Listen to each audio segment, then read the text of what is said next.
السلام علیکم ورحمۃ اللہ وبرکاتہ۔ سامعین، ناظرین، عزیز دوستو، بزرگوں، اسلامک ماں بہنیں، سورہ کوثر جو اللہ رب العزت نے قرآن عظیم کی 30 پارے کے اندر ذکر فرمایا ہے، اس کا ترجمہ اور اس کی تفسیر اور وجہ تسمیہ آپ کے سماعت کے حوالے آپ لوگ سے بغور سماعت کریں، ذہن و فکر میں بسائے کہ رب اس صورت کے اندر کیا فرما رہا ہے اپنے حبیب سے اور کس وجہ سے اس صورت کو نازل فرمایا۔ بسم اللہ الرحمن الرحیم۔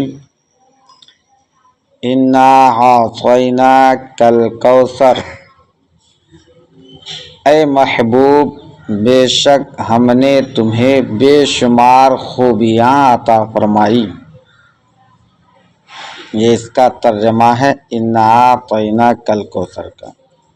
اب کوثر کی تفسیر میں مفسرین کے مختلف اقوال ہیں، یعنی قول ہیں مختلف الگ الگ۔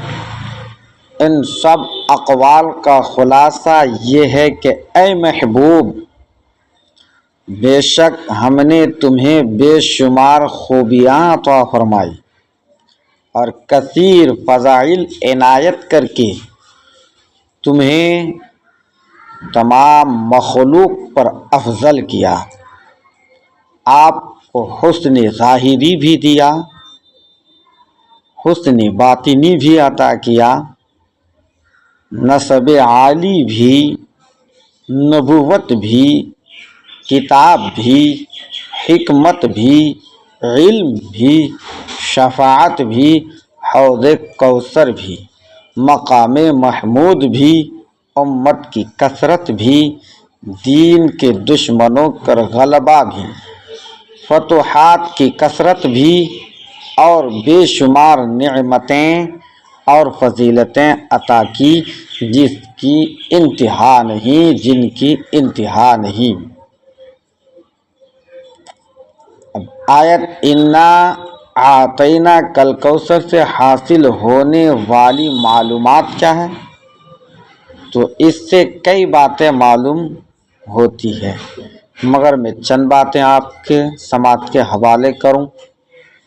اللہ تعالیٰ نے نمبر 1، اللہ تعالیٰ نے اپنے حبیب دو جہاں صلی اللہ علیہ وسلم کو کوثر عطا کر دی ہے، کیونکہ یہاں یہ نہیں فرمایا گیا کہ ہم آپ کو کوثر عطا کریں گے، بلکہ یہ فرمایا کہ بے شک ہم نے آپ کو کوثر عطا کر دی۔ دوسری بات، اللہ تعالیٰ کی اپنے حبیب صلی اللہ تعالیٰ علیہ وسلم پر یہ عطا ان کے نبی اور رسول ہونے کی وجہ سے نہیں کہ ان کے محبوب رسول ہیں، نبی ہے تب عطا کیے، نہیں، ایسا نہیں، بلکہ آپ صلی اللہ تعالیٰ علیہ وسلم کی ذات کی وجہ سے ہے، جو شان محبوبیت کی صورت ہے، کیونکہ یہاں یہ فرمایا اعطیناک،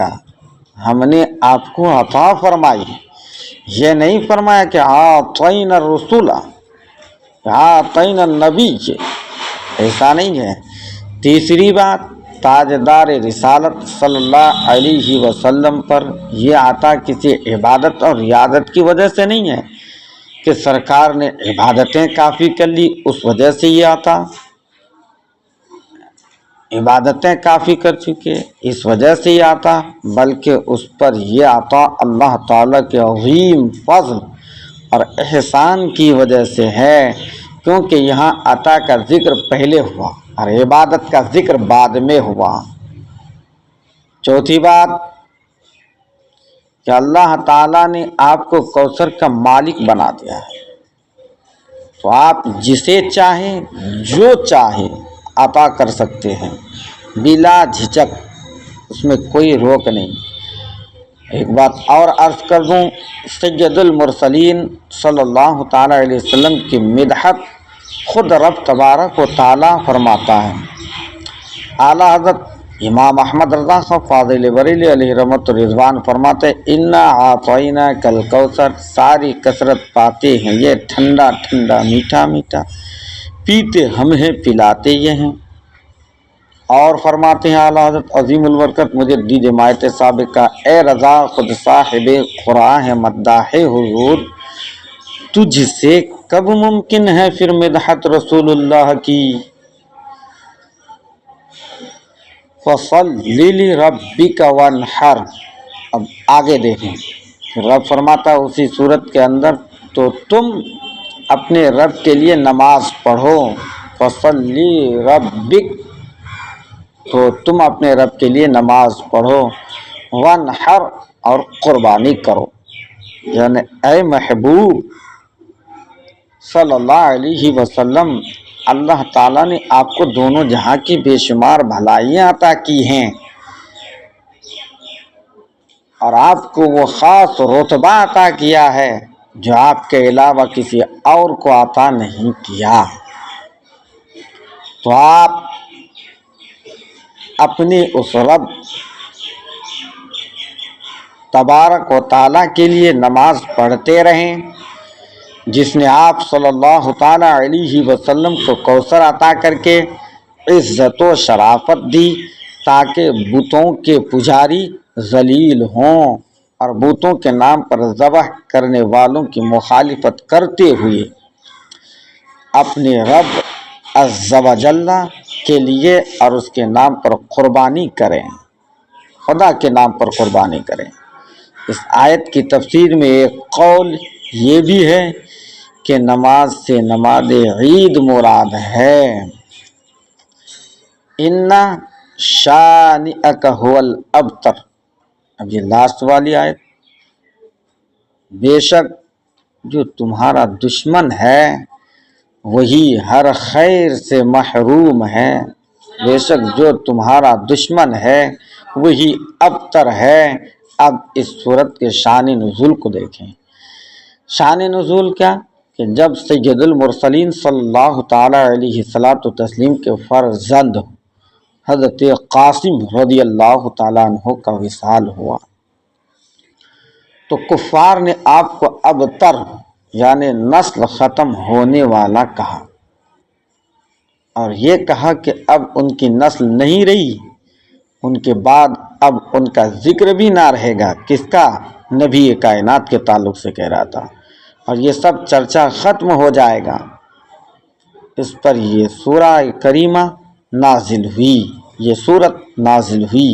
اور اللہ تعالیٰ نے ان کفار کا رد بلیغ فرمایا اور اس آیت میں ارشاد فرمایا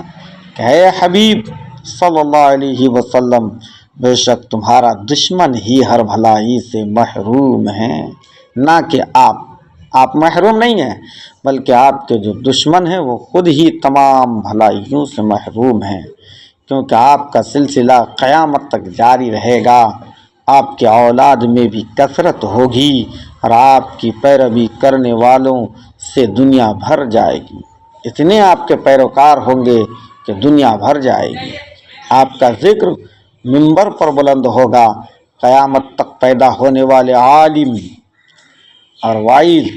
اللہ تعالیٰ کے ذکر کے ساتھ آپ کا ذکر کرتے رہیں گے اور کرتے ہیں، اور آخرت میں آپ کے لیے وہ کچھ ہے جس کا کوئی وصف بیان ہی نہیں کر سکتا، یہ وہ کچھ ہے جس کا کوئی وصف بیان ہی نہیں کر سکتا، تو جس کی یہ شان ہے وہ ابتر کہاں ہوا، وہ ابتر کبھی نہیں ہو سکتا ہے، بے نام و نشان اور ہر بھلائی سے محروم تو آپ کے دشمن ہیں، آپ نہیں ہیں۔ اور اعلیٰ حضرت عظیم البرکت علیہ رحمت و رضوان اس صورت کی تفسیر بیان کرتے ہوئے فرماتے ہیں، آس بن وائل شقی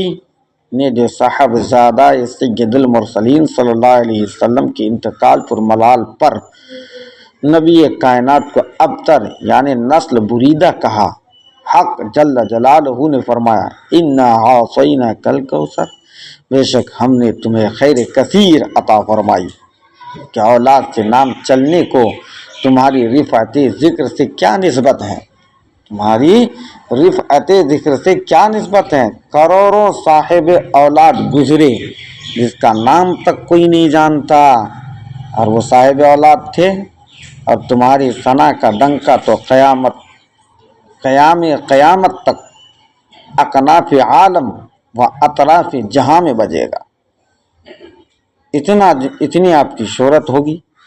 اور تمہارے نام نامی کا خطبہ ہمیشہ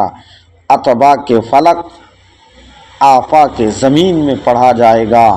پھر اولاد بھی تمہیں وہ نفیس وہ طیب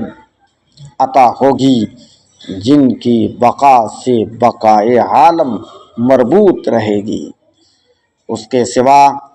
تمام مسلمان تمہارے بال بچے ہیں، اور تم سا مہربان ان کے لیے کوئی نہیں۔ جتنا مہربان اے محبوب تم ہو اتنا کوئی نہیں، بلکہ حقیقت کار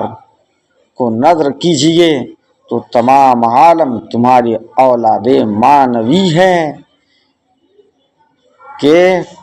تم نہ ہوتے تو کچھ بھی نہ ہوتا، اور تمہاری ہی نور سے سب کی پیدائش ہوئی۔ اسی لیے جب ابو البشر آدم علیہ السلام تمہیں یاد کرتے تو یوں کہتے یا ابنی صورتن و ابایا معنن، اے ظاہر میں میرے بیٹے اور حقیقت میں میرے باپ، پھر آخرت میں جو تمہیں ملنا ہے اس کا حال تو خدا ہی جانے۔ جب اس کی یہ عنایت بے غایت تم پر مبذول ہو تو تم ان اشقیاء کی زبان درازی پر کیوں ملول ہو؟ بلکہ فصلی ربک وانحر، رب کے شکرانہ میں اس کے لیے نماز پڑھو، وانحر اور قربانی کرو، ان شانئک هو الابتر، جو تمہارا دشمن ہے وہی نسل بریدہ ہے، کہ جن بیٹوں پر اسے ناز ہے، یعنی عمر و حشام رضی اللہ تعالیٰ عنہما، وہی اس کے دشمن ہو جائیں گے، اور تمہارے دین حق میں آ کر باوجہ اختلاف دین اس کی نسل سے جدا ہو کر تمہارے دینی بیٹوں میں شمار کیے جائیں گے۔ پھر آدمی بے نسل ہوتا تو یہی صحیح کہ نام نہ چلتا، اس سے نام بد کا باقی رہنا 1000 درجہ بدتر ہے۔ تمہارے دشمن کا ناپاک نام ہمیشہ بدی کے ساتھ لیا جائے گا، اور روز قیامت ان گستاخیوں کی پوری سزا پائے گا، والعیاذ باللہ تعالی۔ یہ تفسیر اعلیٰ حضرت عظیم البرکت نے فتاوی رضویہ کے اندر ذکر فرمایا، جلد 30 صفحہ 167-168 کے اندر۔ اس سے معلوم ہوا کہ آج جو لوگ نبی کی شان میں گستاخیاں کرتے ہیں، جس کے تعلق سے اللہ کے حبیب نے فرمایا من سب نبیًا فاقتلوہ، جو نبی کو گالی دے، نبی کی شان میں لازبہ کلمات بکے، اسے قتل کر دو۔ اعلیٰ حضرت کی اس تفسیر سے معلوم ہوا، اس سے پتہ چلا کہ حضور پرنور سید عالم صلی اللہ تعالیٰ علیہ وسلم کا اللہ تعالیٰ کی بارگاہ میں مقام اتنا بلند ہے کہ ان کے گستاخ کو اس کی گستاخی کا جواب خود رب تبارک و تعالیٰ دیتا ہے۔ عزیز دوست بزرگوں، اس مختصر سی گفتگو میں کر کے رخصت ہو رہا ہوں۔ السلام علیکم ورحمۃ اللہ وبرکاتہ۔